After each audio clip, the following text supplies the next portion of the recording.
Hello, welcome to the Dark Side of the Library. My name is Carrie, and I'm here with my awesome co-host, Katie.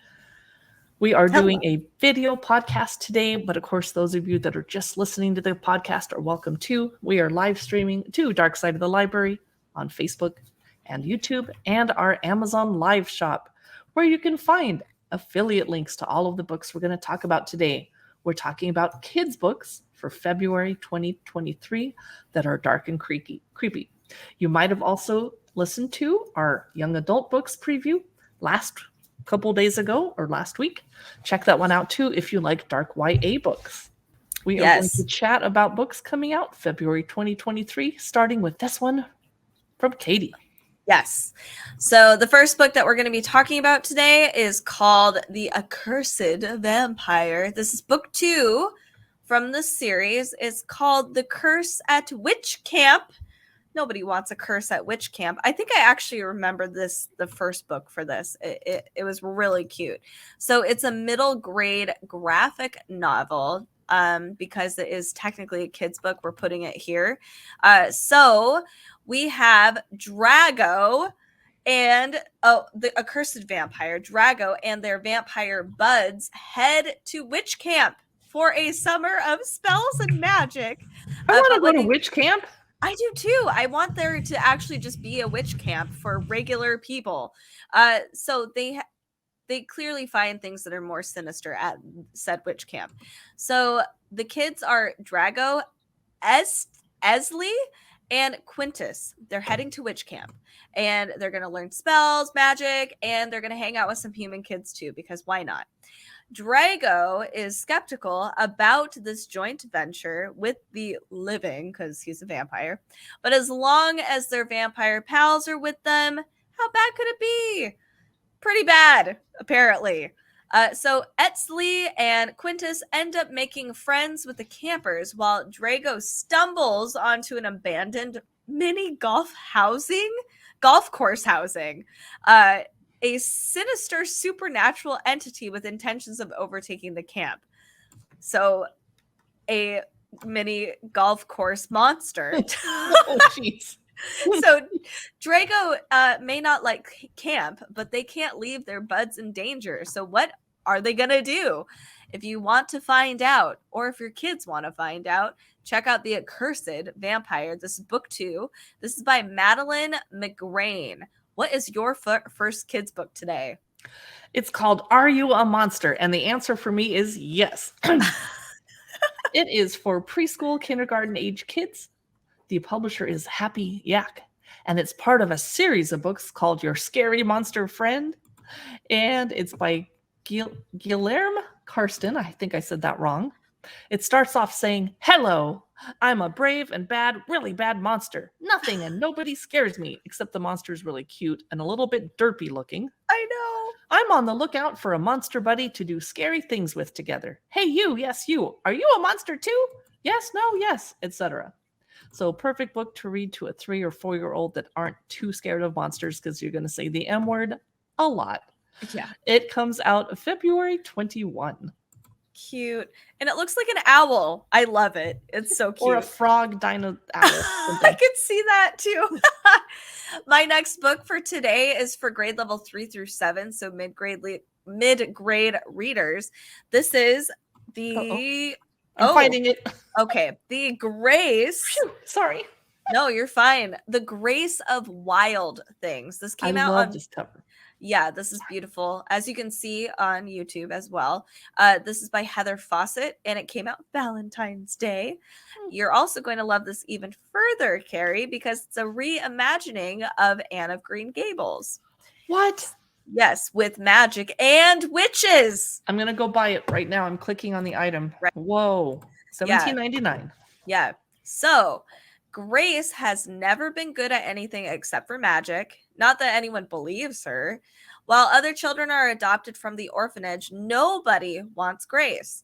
So she decides to make a home for herself by running away and offering herself as an apprentice to the witch in the nearby woods. After all, who better to teach Grace to use her magic? Surely the witch can't be that bad. Is the witch's name Marilla? I don't know. I'm not seeing Marilla, so maybe they're just going to keep the witch's name until you actually go get it. So the witch is apparently that bad. She steals souls for spells and gobbles up hearts. I'm not judging her. I would do it too. So Grace offers a deal. If she can learn all 100% or 100.5 spells in the witch's grimoire, the witch will make Grace her apprentice. But if Grace fails, the witch can take her magic. The witch agrees, and soon an unexpected bond develops between them. This is actually quite cute. But the spells are much harder than Grace expected. And when a monster from the witch's past threatens the home Grace has built, she may have to sacrifice more than her magic to save it. So this is called The Grace of Wild Things. It sounds so good and really cute. Perfect for mid-grade level readers. It is Heather Fawcett, or it is by Heather Fawcett. I actually might pick this one up too. So it's great for all ages. Is it kind of a Hansel Gretel mashup with Green Gables? No, it's Green Gretels. Green Gretel. It does specifically say Anne of Green Gables. So it also says if you liked the book The Girl Who Drank the Moon and Seraphina, those are also books that are very similar to this one. So sounds great. I love it. Yeah. My next book is a Grimm's Fairy Tales retelling. Let me remember how to put it on the screen. There it is. It's by Kid Classics, and Katie and I have reviewed the Kid Classics Dracula and Frankenstein over on our Amazon shop, which is down below in the banner, amazon.com/shop/Dark Side of the Library. Kid Classics are a good abridged way to introduce kids to some of the nice dark horror classics, and it's illustrated and it's just for kids, and they take out some of the big words. Let me see the reading level that they're recommending for this. Grade level 2 and 3. And the publisher is Applesauce Press. Oh, cute. I can't really see exactly all the stories that are in this, but I see Rapunzel. And, lovely illustrations, not necessarily dark inside. Mostly they give you a preview on Amazon of just Rapunzel. Okay, she has long, flowing blonde hair, not very dark. But I'm definitely going to pick this up to have in the house for the darker readers that come visit me so they can have some fairy tales that are a little bit scary, but not too much. Cute. Yay. That sounds adorable. My next book is also a mid-grade level book. It is The House That Whispers. It comes out February 28th. This is by Lynn Thompson. So, 11-year-old Simon and his siblings, Talia and Rose, are staying the week at Nana Lean's century-old house. This time, though, it's not their usual summer vacation trip. In fact, everything's different. It's fall, not summer, so that's very different. Mom and Dad are staying behind to have a, quote, talk. Oh, dear. Uh-oh. Yeah.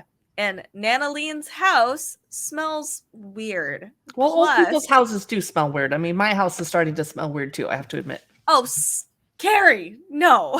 Lies. So Nana Lean's house smells weird, not like Carrie's house. Carrie's house, I know, smells nice. She's lying. Plus, Nana Lean also forgets things. She keeps doing this. And these are not the only things getting under Simon's skin. He's the only one who knows that his name is Simon and that he and him pronouns are starting to feel right. But he's not ready to add to the changes that are already in motion in his family. To make matters worse, Simon keeps hearing a scratching in the walls. Oh, no. And shadows are beginning to build in the corners. Oh, no. He can't shake the feeling that something's deeply wrong, and he's determined to get to the bottom of it, which means launching a ghost hunt with or without his sister's help. Yeah, this sounds awesome. So when Simon discovers the hidden story of his great aunt Bree, he realizes that Bree's life might hold answers to some of his worries. Is Bree's ghost haunting the old Hagen house? And will Simon's search for ghosts turn up more secrets than he ever expected? Check that out. This is called The House That Whispers. This is by Lynn Thompson. My next book is, let me look it up. Oh, it's a nonfiction this time. Ooh, fun. I'm Especially very for looking forward to kids. checking this out. Let me put it back on the screen. The Magnificent Book of Creatures of the Abyss with illustrations. It has kind of a shark fish on the front, and I'm terrified of sharks, so I can't look very closely. Sorry. That's fine. It's important to know. We're going to take a deep dive into the world of wild, weird, and wonderful sea creatures. Get up close to some of the extraordinary creatures that live in the abyss, the little explored world thousands of feet beneath the ocean's surface. The publisher is Weldon Owen, by the way, and they make the most incredible books. I'm very excited. They have facts, bold, bright, scientifically accurate illustrations. They're going to talk about a gulper eel with an inflatable mouth. Oh dear. A barrel eye fish with a transparent head. A goblin shark with an extendable jaw, which I cannot read about. Oh. A vampire squid that can turn itself inside out.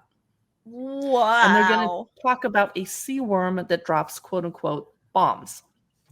So we're going to meet 36 incredible creatures, dozens of deep sea dwellers, grade levels 4 to 6, reading age 8 to 12 years. And I can't do it because I don't want to read about sharks, but the rest of it sounds really interesting.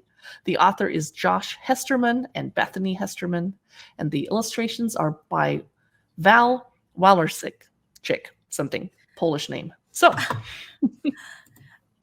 I'm sorry I gave you that book. I didn't even think about the sharks. Oh goodness. That is okay. It's cool for kids to be able to learn about that. Yeah, I know. All right, my next book is called Molly and the Nightmare, which is funny because the cover of the book does not look like a nightmare at all. In fact, Molly looks like she's antagonizing the nightmare potentially. And I'm sorry I didn't download that one. It looks really cute. So this is by Shannon Avra, and actually this got pushed to August. Holy cow. Oh my goodness. Well. Yeah, so you can pre-order it. Molly is not like other girls. She wants a monster under her bed. Oh, this is why she's so excited when she does get one. She's lonely at school, so she decides to bring a big, scary friend. She summons a monster called Nightmare, who tries his hardest to scare her, but he can't. I love this. Nightmare doesn't understand why Molly isn't frightened of him, but soon Molly and Nightmare become great friends and go on many adventures together, and he promises to protect her from the things that do scare her, like loneliness and snapping turtles. Very interesting fear. Molly and Nightmare is the story of a girl who turns an imaginary monster into a real friend, and of a monster who learns that he's more than a menace under the bed. This sounds so cute. So make sure to pre-order this one. It is Molly and the Nightmare. It comes out in August, so you have quite a bit of time, but it's honestly perfect for pre-Halloween time. So I always have to pre-order because I'll forget. Oh, yeah. Now in the months before then, I have to click it on now or use my Amazon wish list. Oh, yeah, absolutely. All right, Carrie, what's next for you? Once We Were Witches. I see two little girls running away from something into the dark woods, and it's adorable. It's a spellbinding new middle grade series. This is book 1 in the Once We Were Witches series. The author is Sarah Driver. The illustrator is Fabi Santiago. Grade levels 4 to 6.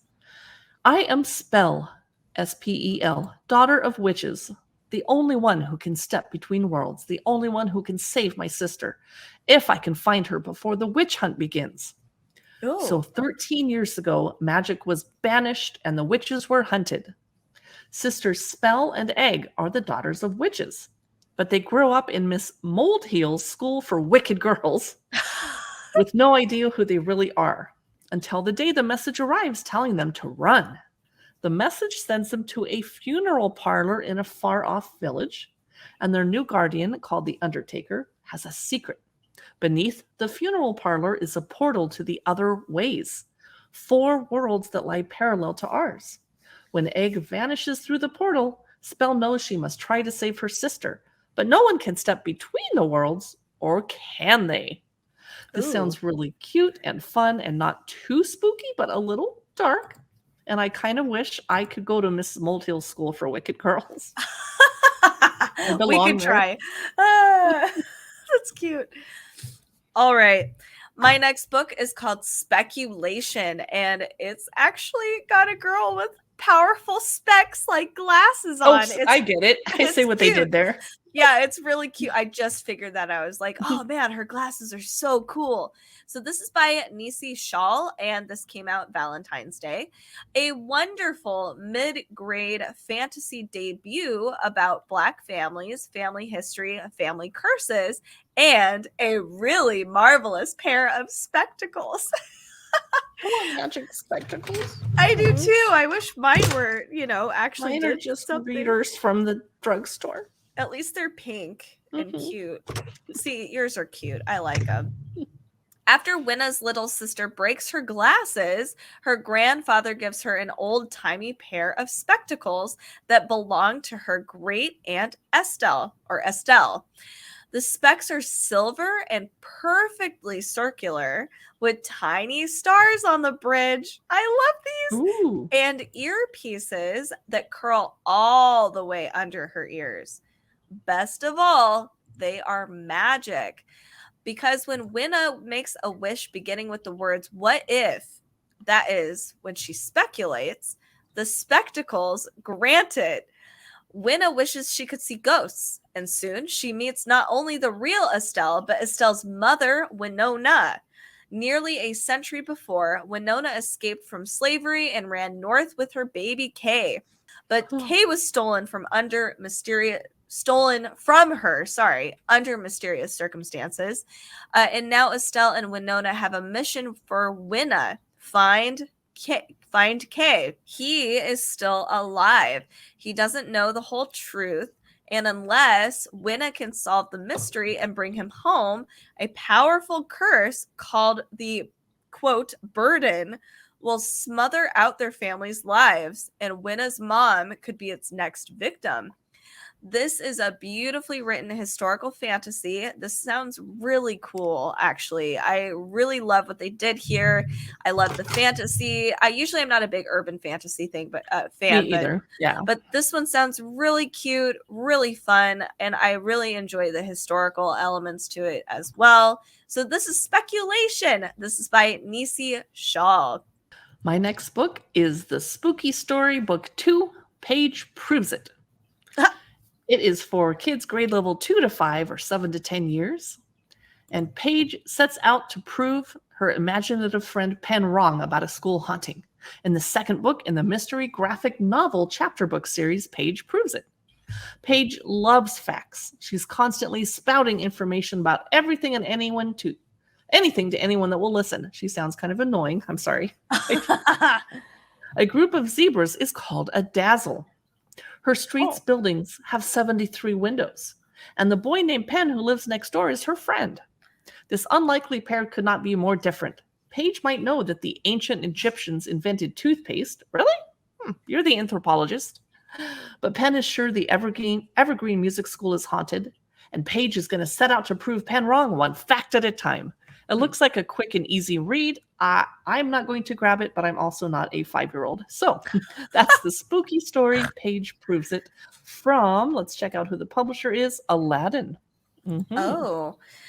And I think you have one final book today. Yes, I do. It is called The Terribles, number 2. So I actually do remember The Terribles book 1 coming out, and the cover was hysterical. It had every monster you can possibly imagine on it. So this one is A Witch's Last Resort. This comes out February 28th. This is by Travis Nichols, and I think it's only 2 books. So this is the final in the Terribles duology. So the Terribles might be monsters, but they're also just kids, just like you. Well, kind of. So this is a hilarious peek into the world of vampires, mummies, swamp things, all kinds of creepy critters. This is great for fans of Hotel Transylvania. So there's a new witch in town, and everybody wants to be her friend. Of course they do. Yes. She lives at the local island resort and gets to enjoy all the perks. dolphin acrobats, enchanting spa, portal to the underworld. She has it all. That sounds awesome. Meanwhile, the Terribles hold a class election for the next line overlord. That's kind of like their student leader or whatever. And the results are terrifying. Then Frankie, the daughter of the infamous scientist, Oh, yes. helps Quaid, the Sasquatch, build a greenhouse. Finally, you, as a were-skunk, go to a sleepover in an invisible house. They may be terrible, but these kids make some pretty great pals. This is a pretty cute book if you like, or it's a great introduction to just monsters in general, and it actually looks perfect for Halloween. I would love to have this duology and read through the whole thing during the Halloween season. It's so cute. So this is The Terribles, the final book in the Terribles duology. This is by Travis Nichols. My final book is Unspoken Magic. It's by Lloyd-Jones. Came out February 21. It's set deep in the redwoods in a magical town where anything can happen and any creature or monster could exist. But when a team of Mythbusters comes to Aldermere, they threaten its very existence. How rude! An 11-year-old Finn will do anything to protect her home. It's for fans of Nevermore. Emily Lloyd-Jones' sequel to the acclaimed Unseen Magic is a story of trusting yourself and finding the friends who believe in you no matter what. So Aldermere is a town with its own set of rules. There's a tea shop that vanishes if you try to force your way in, and you should not. That's rude. There are crows that must be fed or they'll go through your trash. Well, that's real life too. Yes. There's a bridge that has a toll that no one knows the cost of. Some say that there may even be Bigfoots wandering through the woods. It's been 6 months since the first book when Finn saved Aldermere from someone intent on exploiting its magic. Spring break is just around the corner, and Finn's plans are to relax, try to train her new raven friend, and read some of the mystery books she loves. That sounds like a great way to spend spring break. But her plans are derailed when Finn and her friends find a baby Bigfoot who's been separated from her pack. And then a film crew shows up and they want to add Aldermere to their web show debunking strange and magical legends, but Finn can't let the film crew put the Bigfoot at risk. So they have to keep the Bigfoot hidden and find how to track her family down. So friends, monsters, and enemies collide, and Finn, Eddie, and Cedar have to trust one another with secrets, good and bad, if they're going to save the town. It sounds like a fun, adventurous romp. It could be a good book for kind of reluctant readers that aren't too into it, and it's just going to be so fun. They're going to just turn into readers. That's yes. Unspoken Magic by Emily Lloyd-Jones. That's a great way to end it. Emily Lloyd-Jones has done a couple good books. I read her Enchanted Woods book. It's a YA book. So I like that she's able to do both different reading ages. That's kind of hard to do. Anyway, thank you guys so much for listening / watching our podcast episode about new kids books coming out in February 2023. Make sure to join us on all of our socials. We have Instagram, Facebook, YouTube, Amazon Live at amazon.com/live/darkside of the library. Then you can follow along and at least see all the book covers and get to order them if you need to, because there's a lot of books that I've already pre-ordered. So danger zone. Also, make sure to follow and subscribe, to comment, and let us know what books you enjoy reading, and to spread the word to other dark readers in your life. It really means a lot to us. Thanks again for watching. We will see you guys next time.